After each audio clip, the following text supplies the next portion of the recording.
Hi, it's Jeremy Shatton from An Earful, and welcome back to Discover Music with An Earful. This is monthly listening for June 2025. Yes, June happened. June is in the past. Some things we wish to remain there, but not the music. If this is your first time here, I'll be talking about some live shows I saw last month and also recent releases, mostly from June, but maybe catching up with some other ones. I kind of see Discover Music with An Earful partly as a secret history of the music of our time. Sure, I love the Lorde album. There was a lot of great songs on it. If they called me up and said, please include Lorde on your podcast, I would do so. But reaching out to them is not really an option, and there's plenty of talk about Lorde. Historians who will look back in the past will not have to look far to find talk about Lorde. The artists I'll be talking about today are mostly not talked about very much, if at all. So let's get to it. I saw 3 concerts in June, and then we have a bunch of albums to talk about. So after the break, live music.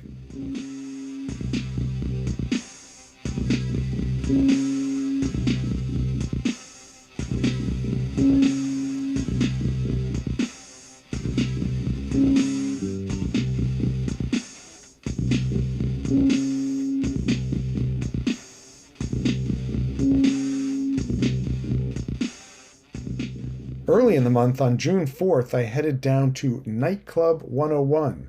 That's at 101 Avenue A. And if you know that address, you'll know that it used to be the Pyramid Club.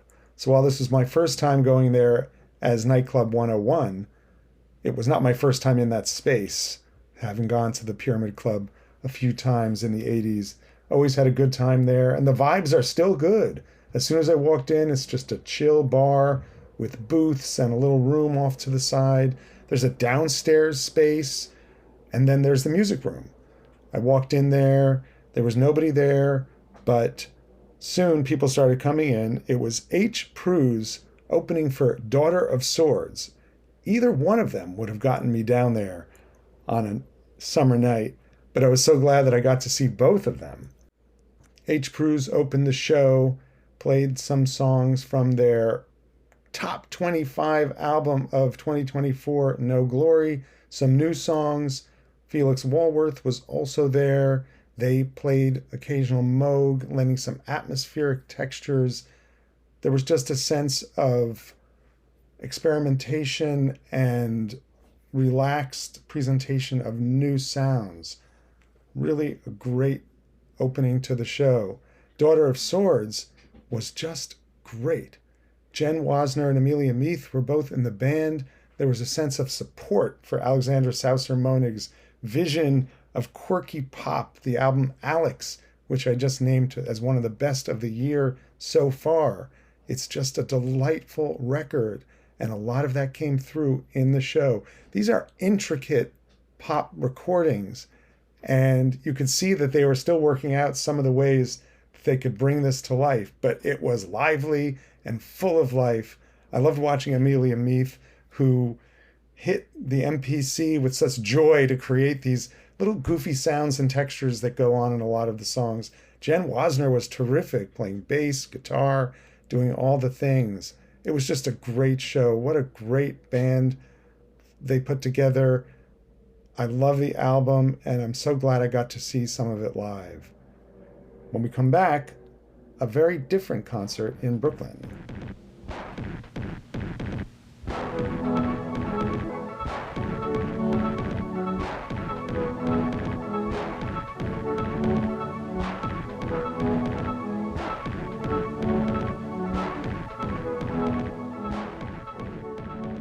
On June 11th, we headed out to Brooklyn to the Issue Project Room, now located in an old bank building, not too far from Brooklyn Heights.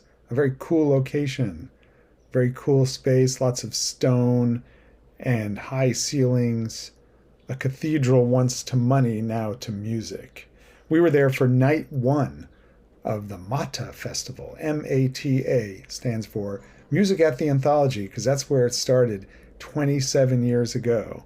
This 27th edition was known as Intergalactic Infinity, Music Between Spaces. We were there for Enter the Impossible, which was going to feature Jesse Cox, a composer I've spoken about before, a really fascinating Swiss composer. He was going to be playing the world premiere of his work for the Sun Ra Orchestra, but that was after the intermission. We started with the New York premiere of Oliver Lake's string quartet, One Move, played by the Flux String Quartet. Really great piece. Oliver Lake obviously is a legend. He was with the World Saxophone Quartet, with whom I saw him many, many years ago at the Cathedral of St. John the Divine with Max Roach and Mboum. Great sax player, great composer, and this piece was really good.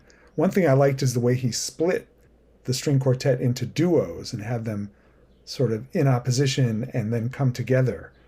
There was a lot of rhythmicness to it and complexity, swirling cello and viola together while the violins were plucking. Really smart stuff, and it was a rousing finale too. Next we heard Sound Drape Painting by Jesse Cox. This was a world premiere of a 2025 piece. It was eerie and fragmented, creaking and whispering like an old house in a hurricane. Then a new sound emerged near the end, all skittering and scrabbling like mice and insects fleeing the walls of a haunted house. So cool, ending on a wiry note from the cello. Diallo Banks' piece was really fascinating. This is not a composer I was familiar with. This is a 2025 work called Sarmad for string quartet. He said it was an experiment with sympathetic resonance, harmonies causing strings not being played to vibrate, creating depth.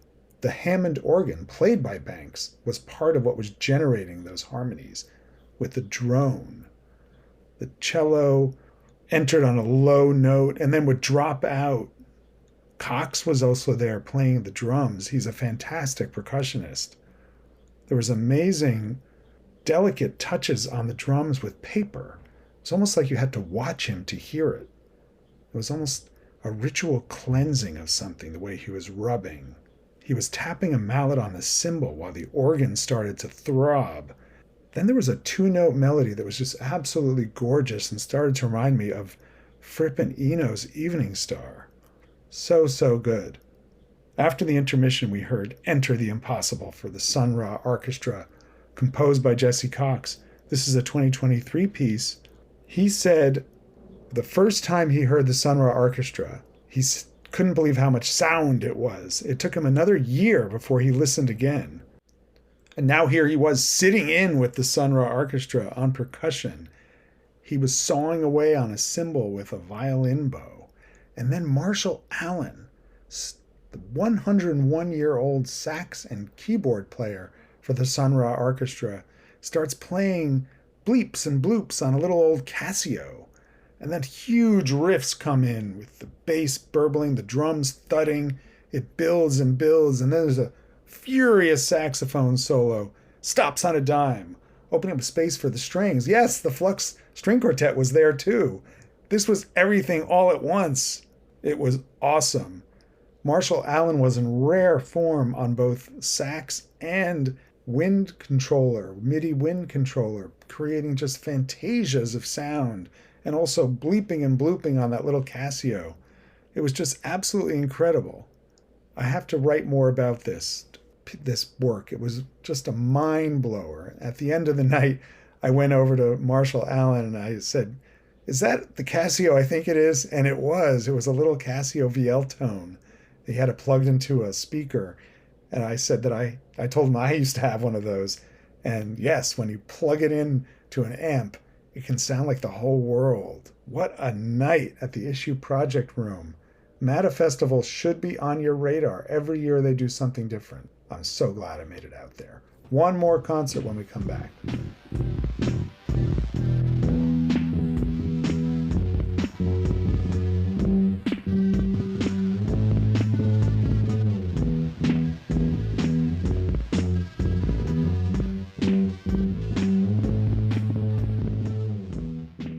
Now, I said one more concert, but I didn't say one more band or artist. This was the Emerging Music Festival at Bryant Park, curated by Ad Hoc.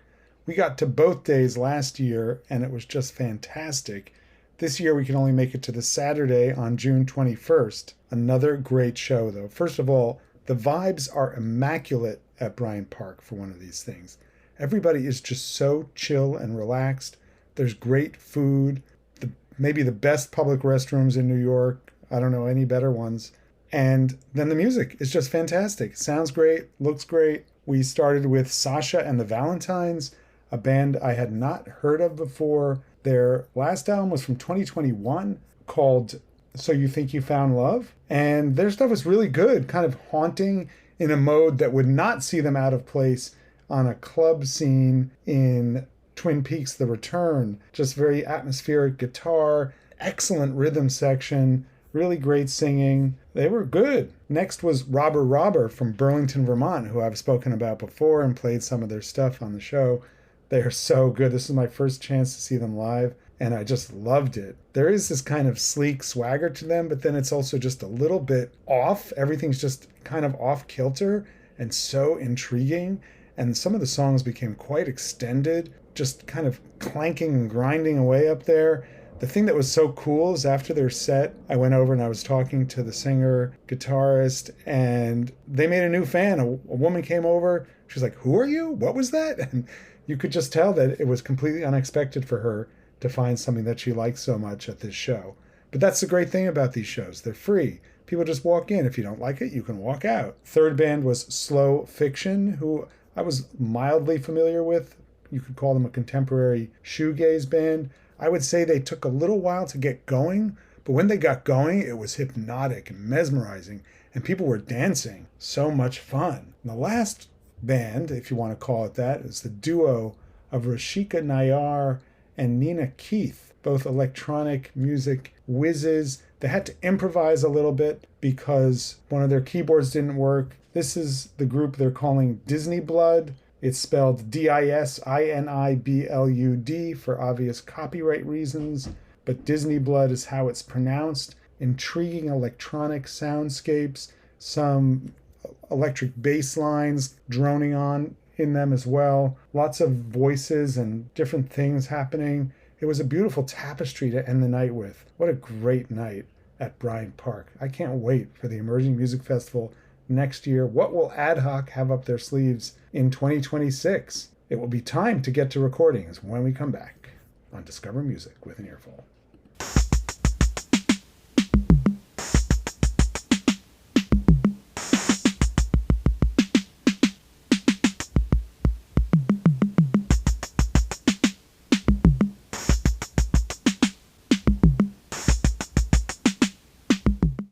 Our first recording this month comes from a composer I've spoken about many times on the show, Lailahua Lanzalotti. She is a composer of incredible emotional depth, musical versatility.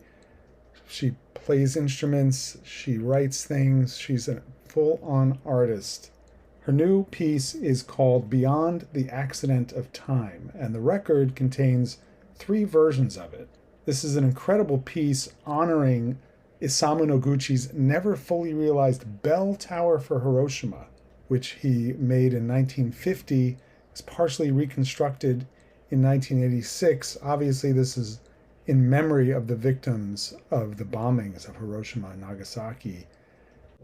Lailahua Lanzalotti has created music of actual physicality, using objects that are struck and resonate. The 3 versions on the album are the installation version, which was recorded in many different places and then layered in the studio into one piece. Then there's a live in New York version. We're going to hear Beyond the Accident of Time live in Tokyo. It's the shortest version on the album, but it's just absolutely beautiful. It's haunting and incredibly deep. So I want you to hear this. Here's just an excerpt of Beyond the Accident of Time, live in Tokyo, by Lailahua Lanzalotti.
That's the kind of music that makes you take a deep breath and pause when it's over.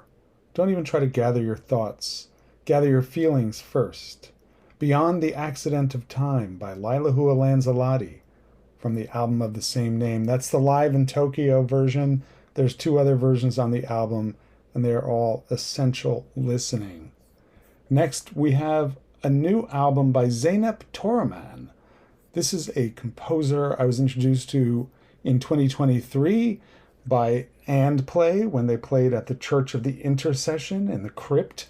And Play is the violin viola duo of Maya Bernardo and Hannah Levinson. And in the Crypt that night, they played the world premiere of Slow Poem, Those Thin Clouds Above. On the album, it's called Slow Poem V2. It was recorded in the Church of the Intercession, so I'm assuming it's the same thing I heard, but it was 2 years ago, so I can't be 100% sure. I do know that it has many of the same beautiful qualities I described in my review, and it's so great to have it. The album also includes the String Trio, A Lifetime of Annotations, which is the name of the album, and that has an almost rapturous quality. But we're going to hear the slow, meditative, slow poem by Zeynep Toraman on Discover Music with an Earful.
Mysterious, searching stuff from Zeynep Toraman. Slow Poem, version 2, performed by And Play, from the album A Lifetime of Annotations. Get to it. Next we have Brianna Morella, a name I was not familiar with, but I learned that she recorded 3 albums of indie rock, 2 of them for the Jag Jaguar label. She was reviewed in Pitchfork. I totally missed it. But this album is on the AKP label, which has been a solid deliverer of great, mostly electronic-infused music. And I would say that this album, My Inner Rest, is a complete reset for Brianna Morella as an artist. She is of Peruvian descent, out in Seattle, and this album was recorded live on stage in Mills College Concert Hall. She's layering vocals, she's creating resonances and tones and overlaps. It's really, really quite beautiful. I was taken by it immediately, and like I said, I had no idea who she was. So let's hear an excerpt from Grasshopper by Brianna Morella from her album My Inner Rest. Shadows of something lost, lost,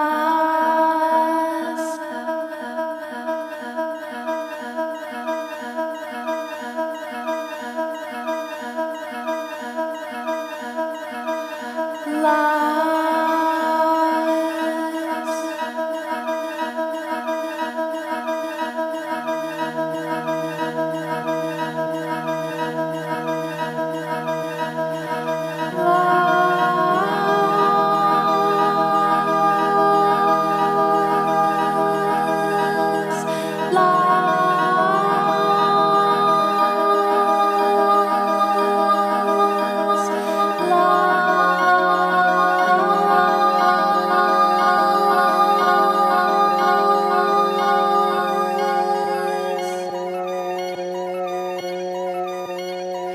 shadows of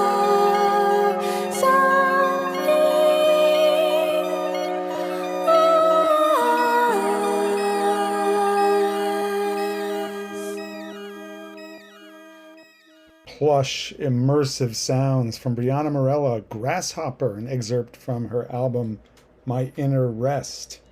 I should note that she had help from Brendan Glasson, who plays synth, organ, and Rhodes as overdubs. And there were also additional vocals, vibraphone, hardware, sound effects, and reamping recorded later. But it really just has a wonderful sound. I highly recommend the whole album. I don't think you'd be able to turn it off if you start it. Next, we have a release I was so excited about. As soon as I saw it, I thought this one is going to be special. And then I got the advance, and then I had to wait like 2 months before anybody else heard it. I couldn't even talk about it for a month. With the unassuming title Second, this is a collection by Stephen Vitello with Brendan Canty and Han Rowe. Maybe you know one of those names. Brendan Canty, he was the drummer for Fugazi, the highly regarded follow-up, you could call it, to Minor Threat. It was Ian MacKay's band after Minor Threat. Brendan Canty announcing himself in that band as one of the best drummers. And Stephen Vitello, I've talked about him before on the show. I went to SUNY Purchase with him. He's a great guy, a real artist and musician, just incredibly original. He has sound art installations around the world, did that famous recording of the inside of the World Trade Center in the 1990s, recording the creaks of the building as it swayed in the wind. Absolutely fascinating, and became much more important later on for obvious reasons. Han Rowe was in the band Hugo Largo, who were a big deal when I was in college. That had Tim Summer in it and Mimi Guess, and it was a really interesting group. So you have these three wonderful musicians who are seasoned, let's just put it that way. They've been around the block. They know what they like, and they know what they like to play. And that's what they give us here. It sounded to me, in my review, I wrote that it was like a homecoming, but without any nostalgia. It's like they're coming home to the music we all loved 20, 30, 40 years ago, but with no nostalgia, approaching it fresh. Dub, post-punk, electronic, ambient. It's so great, and it's got a real spontaneous sound to it. Let's hear an excerpt from number 6 by Vitello, Canty, Rowe, and their album Second.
Isn't that just so cool? So tough and visceral. It's the most badass thing Steve Vitello has ever worked on. And I say that just to embarrass him slightly. I can see him turning a little bit red when I say that. But it's just an awesome record. And what you have here is Vitello on guitar, Rhodes, sampler, loops, and modular synthesizer. And then Han Rowe is on violin, viola, 12-string acoustic, and bowed electric guitar and bass. Brendan Canty plays drums, bass, and piano. And they jammed on all this stuff. And then I believe it was Vitello who went in and collaged things and assembled them and ordered them in a certain way. I just think it turned out incredibly well. Geologist from Animal Collective shows up on the hurdy-gurdy on one track. The whole album just goes by like an incredible dream. I absolutely love it. In fact, it's on my best of 2025 so far list. Highly recommended. Do not hesitate to get to Second by Stephen Vitello, Brendan Canty, and Han Rowe. We're going to take a little break, and when we come back, some different sounds.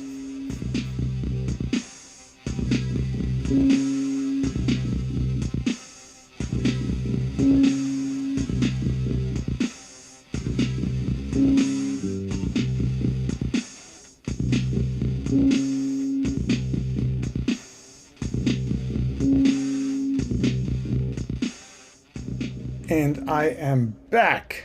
This would probably be a good moment to mention that the Roland TR-808 you heard in that last little bit was borrowed from Steve Vitello in college. Thanks, Steve. I got a lot of use out of that really nice little machine. Next, we have the debut album from Omo Cloud called Mausoleum. This details their processing of childhood trauma, sexual assault, coming out of a life as the child of musicians, considering being an actor, but had a guitar from the age of 14. They used therapy and the time given by the pandemic to come up with a remarkable set of songs. Mausoleum is a good title. I think when they're making these songs, they want to process the past and maybe bury it so they can move on. The song we're going to hear is called The Summer. I was blown away by this song. The arrangement is incredible and actually had me thinking about Page and Plant. Jimmy Page and Robert Plant's Unleaded album, The Unplugged, that incredible record they put out in the 90s. I listened to that so many times. Just the textures that Omo Cloud puts together. Not only that, but the chord changes and the mood. I hope Jimmy Page hears this record sometime. I think he'd really like it. Let's give a listen to an excerpt from The Summer by Omo Cloud.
The Summer by Omo Cloud from their debut album Mausoleum.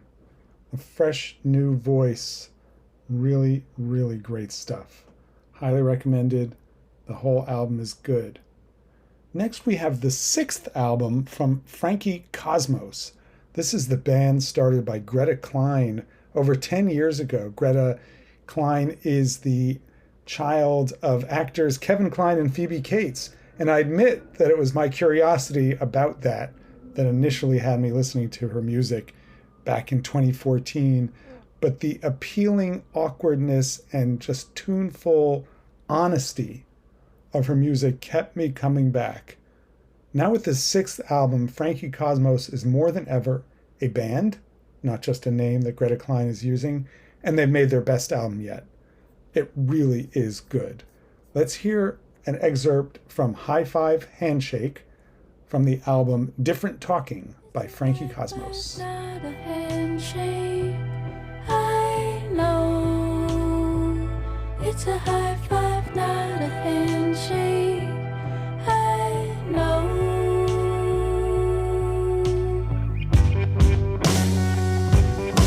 You got the TV on, I'm in the pile of trash room. Hockley on the curb, just like you used to. Pull your hair back slow, tuck the smoking fast though. Cigar man on the stoop has been telling the truth, you know.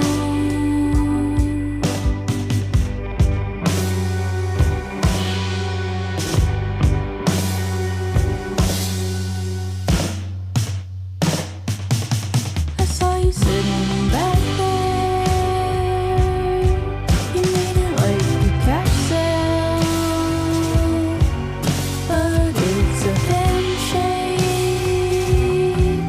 No, it's a high five. High Five Handshake by Frankie Cosmos from their new album Different Talking. I love the slightly psychedelic dreaminess of that song, and they pack a lot of detail into the arrangement. That detail is reflected in the lyrics as well, with lines like moth in the mirror, little corner of the alley, leaf plastered to the sidewalk, reflective puddle, translucent feather. It's a high five, not a handshake, I know.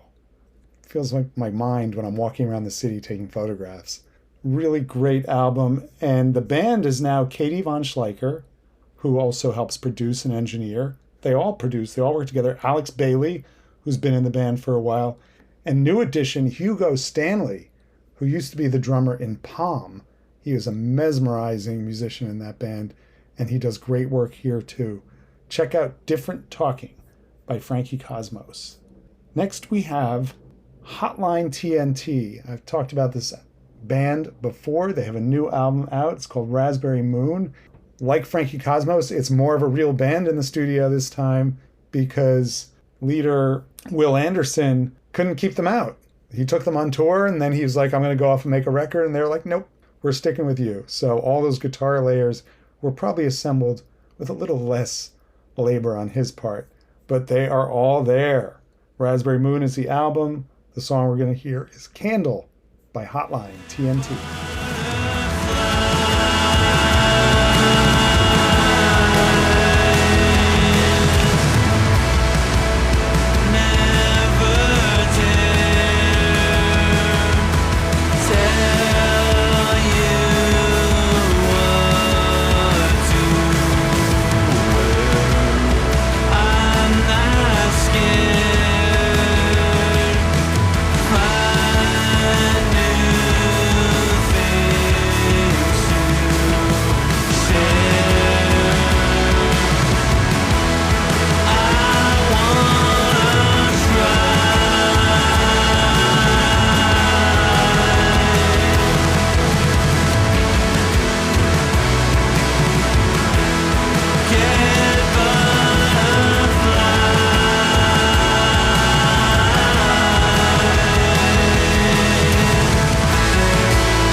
Of sound that is Hotline TNT playing Candle from their new album Raspberry Moon.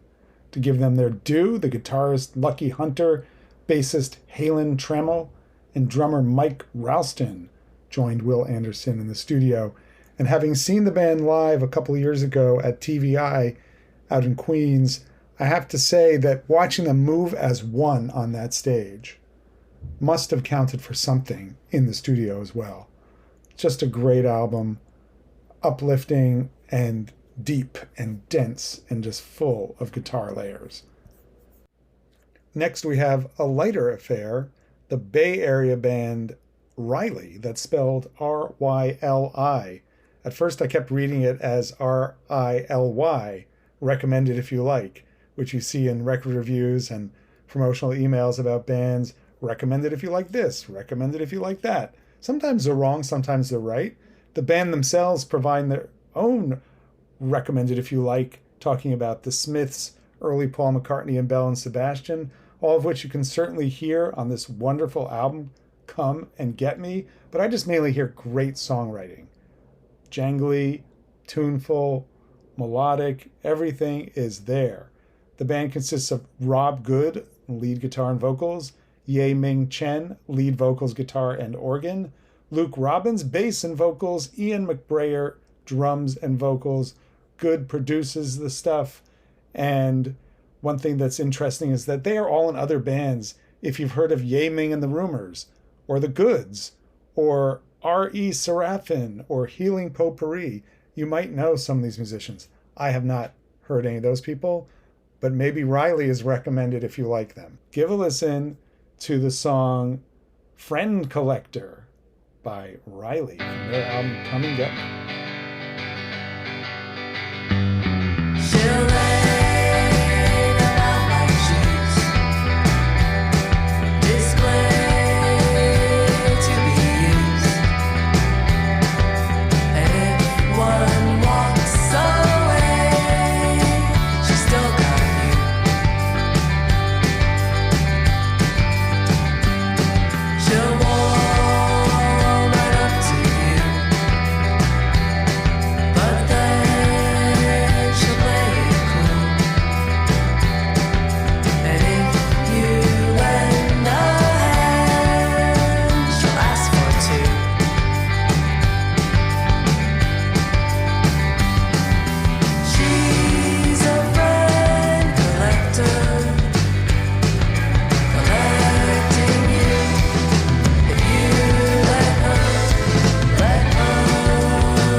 Friend Collector by Riley from their album Come and Get Me. The whole album is that good. Don't touch your dial, but I'm going to tune us in to WPTR, otherwise known as Peter Gill Radio. Peter Gill is involved in the band's Second Grade and Friendship, among others. Lots of great stuff coming out of Peter Gill, and this new album is no different. It's very lo-fi, intimate, sometimes sketchy. There's influences of bossa nova and folk and indie rock. Really fun stuff. The name of the album, for some unknown reason, is Redness and Swelling at the Injection Site. But listening to the album is quite painless. We're going to hear an excerpt from Italian Crime Thrillers by WPTR. Anyone who knows me knows that I love Italian crime thrillers. Bang, bang, Campari and Fernet Branca, a girlfriend getting slapped around. What can you do? You're part of the problem and the problem's part of you. Anyone who's anyone knows I love Italian crime thrillers. A friend is double-crossed to pay the cost. A shallow grave outside Milan is dug for you. It's hard to look at, but I like to put it on. You know, there's just something inside of me. Oh yeah, half in love with a rainy day. I go there and I go alone. So cry, Ciao Bella, through the payphone.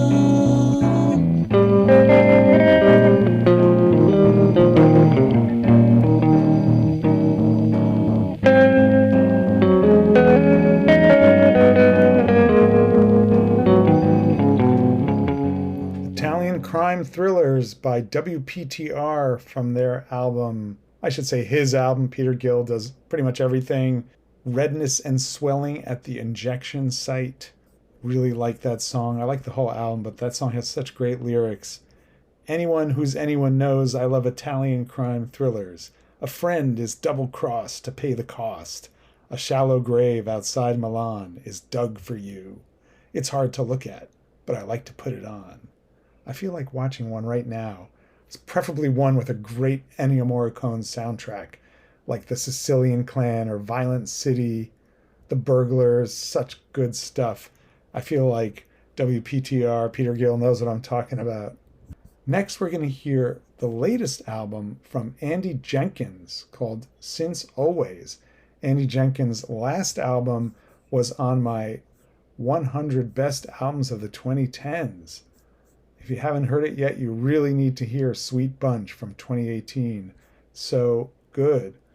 The new album, Since Always, is quite different, incorporating electronics and even some vocal processing, but the songwriting is the star, as always. Nick Sanborn produced this album, doing some of the same stuff he did for Daughter of Swords, but it sounds entirely different. Nick Sanborn may just be producer of the year. Let's check out Lovesick by Andy Jenkins from the album Since Always. Goodbye, Joe. Just wait, clean and free. Goodbye, Joe. Like the heavens blew, you were mine now, now. Just like the just like the goodbye, Joe. Maybe we'll walk along, waiting for morning. The bride's been waiting for the tide. Weary inside your eyes were once now. No, no, no. Goodbye, Joe. Just wait. Just wait. Just wait. Lovesick by Andy Jenkins from his album Since Always. I should note that that song features Flock of Dimes, aka Jen Wasner, who was also singing with Daughter of Swords when I saw them in concert, and playing lots of instruments. Great stuff from Andy Jenkins. This also hit my top 25 of 2025 so far, and I think it's probably going to stick. It's really, really good. Next we have a new artist, Dominique and the Diamonds. This is Dominique Gomez, a Colombian-American singer, and they are channeling the heart, soul, and grit of California country, the Bakersfield sound. It's so great. I noted in my initial excitement about the album that Tyler English is heroic on pedal steel. Intriguingly, this is produced by Glenn Brigman of the band Triptides, a great psych rock band from California, who themselves just put out a great EP. So Dominique and the Diamonds have a self-titled EP out, and we're going to hear an excerpt from the song The Canyon right now on Discover Music. We're headed southbound through the night, awake until the dawn. Ashes lay along the hillside that I grew upon.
by Dominique and the Diamonds. If you love country music, or maybe especially if you think you don't, they should definitely be on your radar.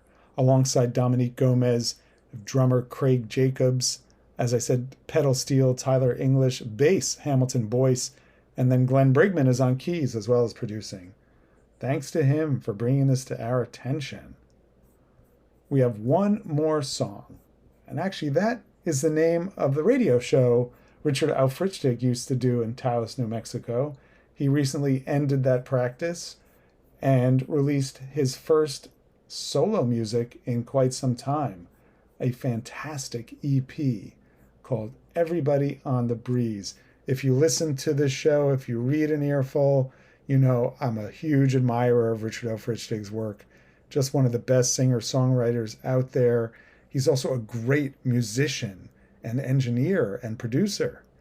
He played everything on this except for a little bit of guitar by Ben Lanz, who also helped finalize the production with some horns in his Paris, France studio. So we're getting pretty fancy here. But Aufrichtig and Lanz have worked together many times in the past. It seems to be quite a fruitful, creative relationship in terms of realizing what Richard is trying to do. So let's hear an excerpt from the song The Gift by Richard Aufrichtig from Everybody on the Breeze. I wake up in the morning, singing out the sound of home. A romantic out of time and candy. I can only tell you what I know, that I'd like to be, I'd like to be, I'd like the gift of getting old. I'd like to be, I'd like to be, I'd like the gift of getting old.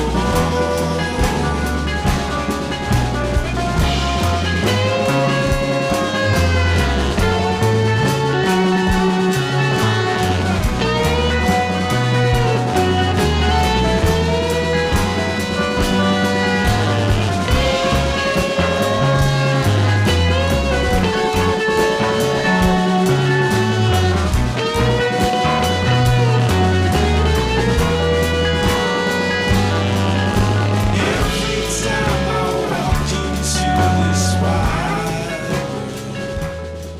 The Gift by Richard Aufrichtig from his album or EP, Everybody on the Breeze. You can call it an album because he gives you 4 songs and then instrumental versions of those 4 songs. He says he likes the idea of DJs talking over it. I didn't try that. Maybe I should. But I included this on my top 25 of 2025 so far because I really love it. I mean, isn't that guitar solo just a gem? So great. That's the last of our songs for this month. Other activities in June included going to New Orleans for the first time. While I wasn't able to hear any live music because work was quite demanding while I was there, I did get to a record store called Euclid Records and dug in the crates for quite some time. I came up with 3 absolute classics. Sly and the Family Stone, fresh. I never had that album on vinyl before. This was a beautiful copy, gatefold, original pressing. And then I found something called Womb.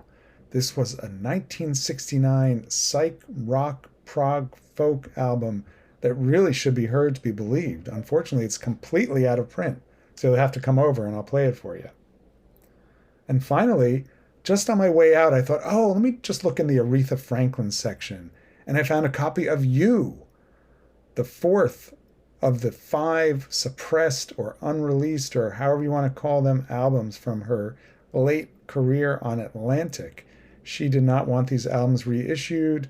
They have not been officially reissued or included in any box sets or compilations. But you know what? You may be the best of them so far. I only have one more to get, La Diva, which is her last album on Atlantic. But You is fantastic. It has the song Hey Mr. DJ on it, which was a hit. And then it has other great songs on it. Killer band of musicians. Aretha Franklin is in perfect voice. I do not know why people don't like this album. She may be done even more of a disservice than Sly Stone when it comes to the later music. These albums should be heard. They should be considered part of the canon. When I get the La Diva album, I'm going to write up something about all 5 of them. So happy I found it. And then I went to Commander's Palace in the Garden District of New Orleans and ate like a king.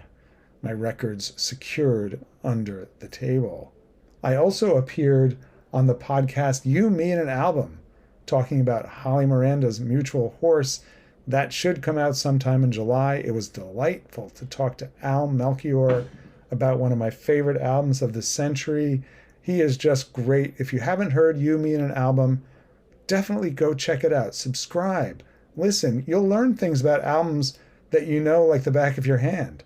And then albums that maybe you never listened to, you'll learn something about those too. Al is great. That is it for this month's edition of Monthly Listening. Thank you so much for listening to Discover Music with an Earful. All the music you heard has been ethically sourced from the artists and labels. Many thanks to them. Find links to everything discussed in the show notes, which will also include a Spotify playlist. The interstitial tracks are by me, circa 1984 to 1986, with Andy Gilchrist on occasional guitar. Thanks as always to the Droplets, Holly Miranda, Amb Parsley, and Chris Maxwell for my theme song.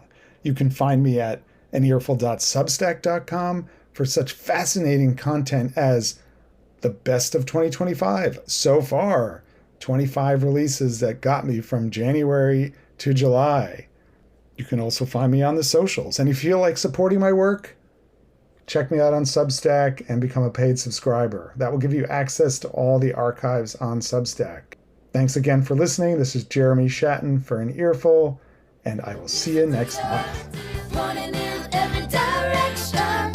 It'll be a very long time until you know. I wanna show